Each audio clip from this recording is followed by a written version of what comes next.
ফ্রিতে ঘোরার জন্য চলে আসলাম এই পার্কে। এই পার্কে ঘুরতে বা ঢুকতে কোনো টিকিট লাগে না।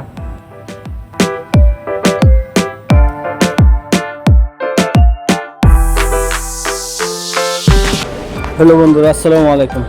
কেমন আছেন সবাই? আশা করি সকলে ভালো আছেন। আলহামদুলিল্লাহ, আমিও ভালো আছি। আজকে আমরা চলে আসলাম মালয়েশিয়ার শাহ আলম আইসিটি পার্কে। তো এই পার্কটা দেখতে অনেক সুন্দর। দেখেন, এই পার্কের গেটটা অনেক সুন্দর করে সাজানো আছে। কিছু মাশরুম, কমলা, আপেল, তারপরে আঙ্গুর, এগুলো অনেক বিভিন্ন ধরনের ফল ফুলের ছবি দিয়ে এই পার্কটা সাজানো হয়েছে। আর আস্তে আস্তে আমরা ভিতরে যাব, আপনারা আমার সাথে থাকবেন। ইনশাল্লাহ আপনাদেরকে সব কিছু দেখানোর চেষ্টা করব।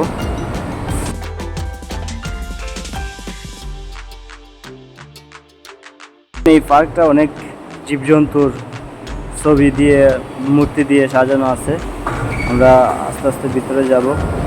এই নাগরদোলাটা অনেক সুন্দর একটা নাগরদোলা।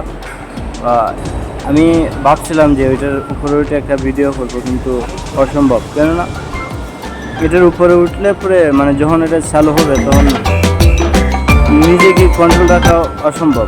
তারপরে আমি ক্যামেরা কীভাবে কন্ট্রোল করবো, এই কারণে আমি এটার উপর থেকে ভিডিওটা করতে পারলাম না, দুঃখিত।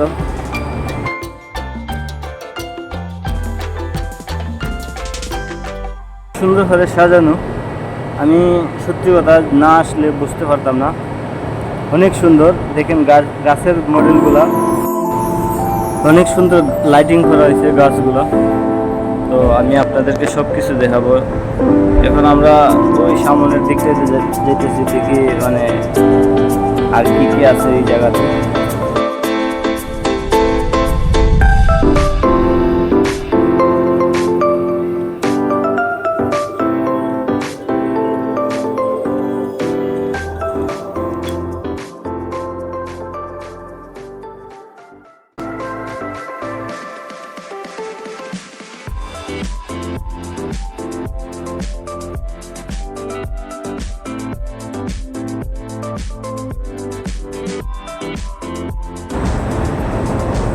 Welcome to ICT park.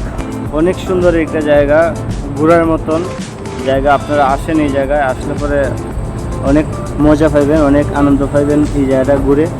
তো আমি এই জায়গাটা আইসা কি বলবো, শুধু আমি গাছের দিক দেখি, এত সুন্দর করে সাজানো হয়েছে, আমার কল্পনাতে আসে না।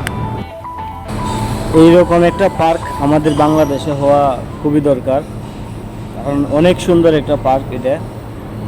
বাংলাদেশে নাই, আমার জানার মতে বাংলাদেশে এত সুন্দর পার্ক নেই।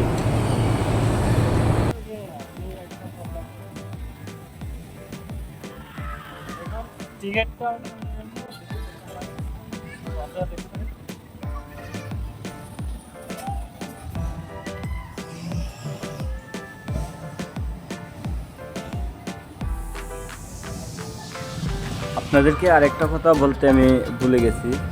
যেমন এই পার্কে ঢুকবেন বা ঘুরবেন একদম ফ্রি, কোনো টিকিট লাগবে না। কিন্তু এটার ভিতরে অনেকগুলা জিনিস আছে, যেমন ওই যে নাগরদোলা, দোলনা, তারপরে একটা রেলিং আছে। মনে করেন এই পুরো পার্কটা আপনাকে ঘোরাবে। এগুলা আপনি সার্ভিস নিতে গেলে আপনার অবশ্যই টিকিট কাটা লাগবে।